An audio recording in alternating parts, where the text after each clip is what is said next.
Paul, who was he? We will try to analytically understand the self-proclaimed Apostle Paul, a legendary figure in the establishment of Christianity. We will analyze his legacy and his lasting impact that reaches even the social, religious, and even political life of our days. But before delving fully into the enigmatic life of Paul and his eschatological mission, that is, philosophical theology that studies the ultimate destiny of the human being and the universe, it is important to establish a basic background at a scientific level. This background has to do with mental illness. The scientific, technological, and medical advancement of the last 2 centuries has helped humans not only to understand, but also to solve many of the incidents, enigmas, and mysteries of the past that were completely unknown or misunderstood.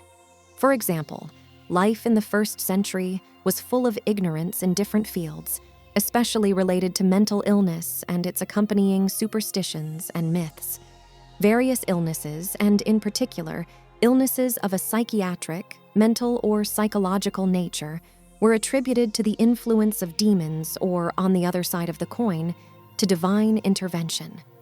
In ancient times, what we know today as mental disorders were related to supernatural causes.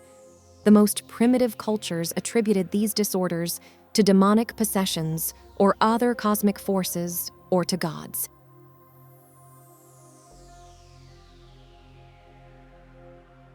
Who in the 1st century, and even before, could make an accurate diagnosis of conditions that were unknown and that only today are well understood and scientifically established? We talk about bipolar disorder, epilepsy, or schizophrenia. Who could make an accurate diagnosis of these conditions in the 1st century? No one. No one. No one. No one. No one. Psychiatry. However, thanks to modern psychiatric understanding and scientific advances, these diseases can be diagnosed today. Articles related to psychiatry and the Bible have even been published. Some of these articles have been published in the authoritative British Journal of Psychiatry, evaluating a series of ancient texts from the Jewish and Christian tradition.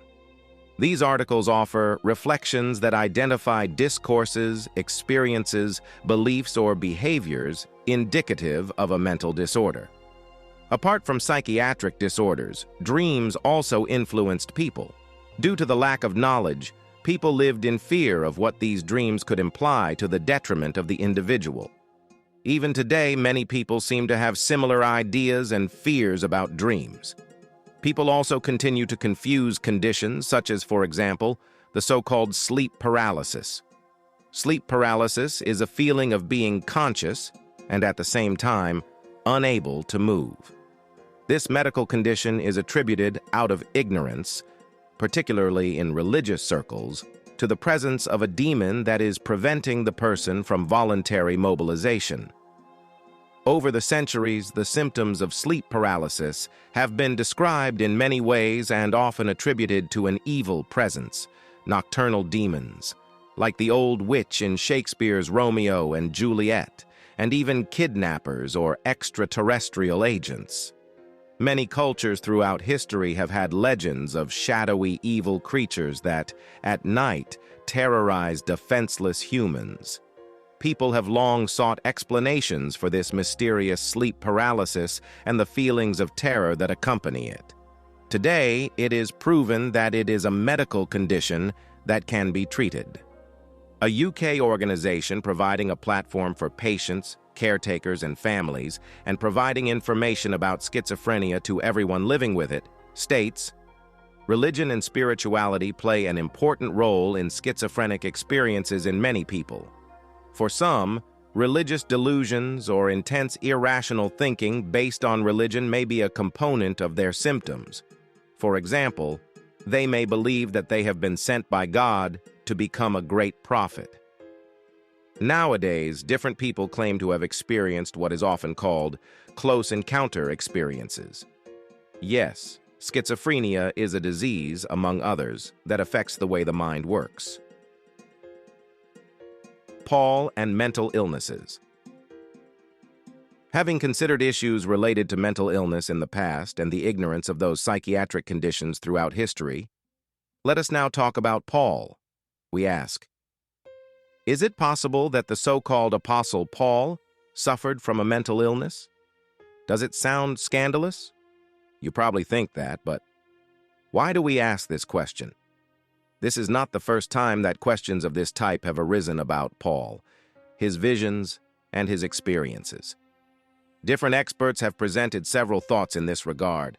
By analyzing Paul's writings and capturing his visions, his controversies with other Christians, his attacks on other Christians who did not share his views and who, according to him, taught false doctrines, his extreme moods, his cursing of opponents, and even wanting them to castrate themselves, their opposition to the other apostles, questioning their integrity, contradictions, even with some of the teachings of Jesus and James, and to capture Paul's insistence on his desire to dominate and control the early movement of Jesus' followers, it would be unwise to dismiss the idea that Paul was afflicted with some mental illness such as schizophrenia, or perhaps some other religious delusion. Could it be a possibility? We encourage you to consider, with an open mind, the passages and reasoning that we are going to present. You will, logically, come to your own conclusions. Let's talk about Paul and his visions. Let's start by reading some of Paul's expressions. Second letter to the Corinthians, chapter 12, and verses 2 to 4. 14 years ago, I was taken up to the third heaven. Whether it was in my body or outside my body, I don't know. God only knows. It is true. Only God knows if I was in my body or outside the body.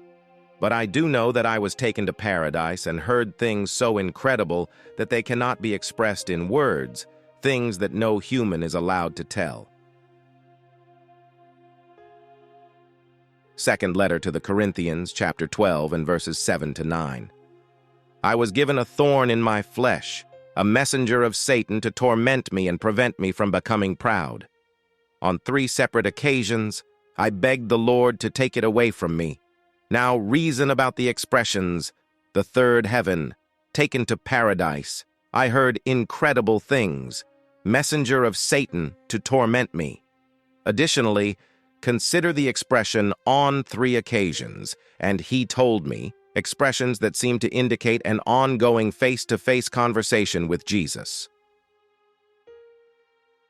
Note: many people who suffer from mental illnesses, such as schizophrenia, experience similar things. They believe they are in a state of ecstasy that allows them, on the one hand, to see dead people and, on the other hand, to see God, angels, demons, virgins, and other ecclesiastical saints, and to receive other divine manifestations. One of the effects that many schizophrenics experience is hearing a voice speaking to them regularly. Some of these patients even maintain, according to them, a conversation with the voice that speaks to them. Let's talk now about Paul and his extreme moods. Paul's state of mind, as expressed in his letters, must also be considered. His mood runs the whole scale, from ecstasy to tears of sadness, suggesting marked changes in his mood. Here we mention some examples.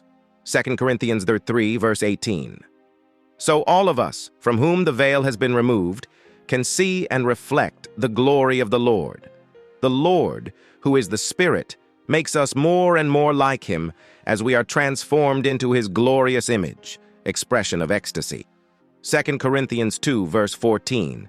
Therefore thank God, who has made us his captives and always leads us in triumph in the victorious procession of Christ.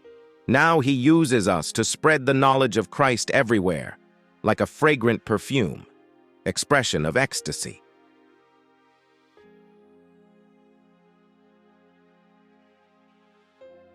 Second Corinthians 2, verses 3 and 4. The same people who should give me the greatest joy will not cause me sadness. Surely you all know that my joy comes from you being happy. I wrote that letter with great anguish. a heavy heart, and many tears. I didn't want to cause you sadness. Rather, I wanted you to know how much love I have for you. Expression of sadness and anguish. We can affirm that Paul, according to what he himself expressed, experienced a large number of sublime perceptual, visual, and auditory experiences, as already mentioned. These experiences resemble grandiose hallucinations with delusional thought content. Paul expressed great concern about evil spirits, which resembles paranoia. These features may occur together in association with primary psychotic conditions and associated with mood disorders. In fact, these types of experiences are not exclusive to Paul, since psychiatric studies of certain passages in the Bible, such as in the case of the prophet Ezekiel in particular, have proposed and postulated that signs and symptoms of mental disorder can be detected. Signs including depressed mood, euphoria, non-compliance with social norms, impulsivity, irritability, jealousy, and aggression. It should be added that it is recognized that some people who possess special abilities and particular skills, such as producing great narrative elements and even elevated understanding of scientific and mathematical matters, etc., can be victims of certain mental afflictions. Attention. This channel only presents relevant information available in our day, but we do not take any position. We only offer possibilities to be considered by thinking individuals. Definitely, there could be detractors regarding what is presented here about Paul. Possibly one argument could affirm that all of this happened to Paul because he was directed or inspired by his God and under the power of the Holy Spirit. But any detractor has to face the fact that if Paul actually received his sayings under infallible inspiration, he could not, logically, teach errors. Just one error would be sufficient to collapse that reasoning. However, errors and false doctrines were part of Paul's teaching. Let's finish this first part with what Paul falsely taught and what he was sure about regarding the return of Jesus. Yes, Paul was sure and taught that this return would occur during his lifetime. This is how he expressed it in the following text. First letter to the Thessalonians, 4:15. We tell you this from the Lord. We who are still alive when the Lord returns will not meet him before those who have already died.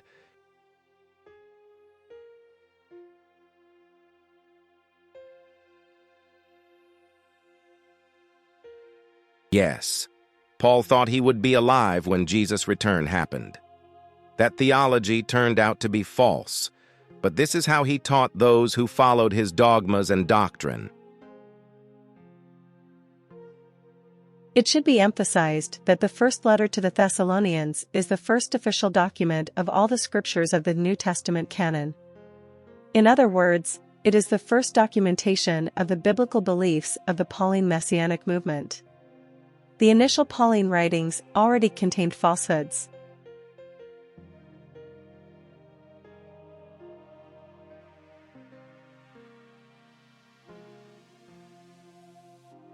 Paul was an apocalyptic Jew, along with other Jewish groups and individuals of the time, who believed in the apocalyptic doctrines that were developed by Jewish scholars after the return from the Babylonian captivity. The principal part of those doctrines was an assurance that the Hebrew God was about to intervene in human affairs and finally free the Jewish people from the oppression they had long experienced under the heavy hand of pagan governments. Paul thought that the end of Jewish suffering and the end of the age and the establishment of a kingdom by the Hebrew God was something that was going to occur at that time, in his days. That kingdom would be established by the imminent intervention of Christ. The real concern of Paul and his movement was only focused on the meaning and return of Christ. Paul and his movement were not interested in the historical Jesus. Paul does not even mention any facts of Jesus' ministry in his letters. Let us now return to the 1st century and the so-called Apostle Paul. Was Paul a well-balanced person, or did he suffer from some mental or psychological illness? Only you can make your personal decision on the matter. This channel only informs you of related facts, studies, and research.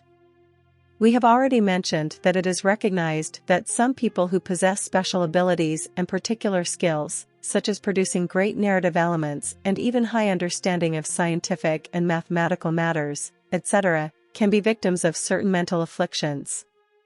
Different scholars and experts have mentioned famous individuals who possibly suffered from mental illness, such as the following examples. Vincent van Gogh, famous painter. Hallucinations, including hearing voices, are a common symptom of schizophrenia. Some scholars say that Van Gogh's behaviors may have arisen from that disorder. Michelangelo, painter and sculptor, autism. He was so focused on control and order that there is good reason to suspect he was autistic. Beethoven, musician-composer, bipolar disorder. Beethoven produced masterpieces with all the frenzy of a cocaine addict.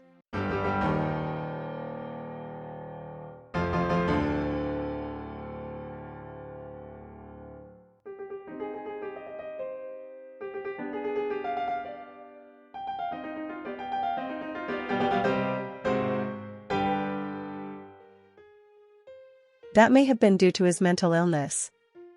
It was during high manic phases that he made his music most memorable. Paul's legacy in contrast with the legacy of Vincent van Gogh, Michelangelo, and Beethoven. The painters and musicians mentioned above, despite apparently suffering from certain mental illnesses, left a wonderful legacy for the delight of the visual and auditory senses of humans. Their legacy, their art and their music, will continue to enrich future generations for many years. In contrast, Paul's legacy, whether he intended it or not, has only brought confusion and negativity to a supreme degree. It has been the basis of an absolutely disastrous religious hierarchy. It has been the basis of the greatest religious abuses in human history. From the establishment of the Catholic religion to modern-day religions, religious leaders have, as far as they are permitted, abused their authority to destroy, eliminate their opponents, and keep their subjects in dark and enigmatic slavery. They continue to inflict mental pain and deceive all who continue to submit to them and their doctrines. Would not be the time to forget about Paul and his religious dogmas and completely enjoy life away from the religions of this world?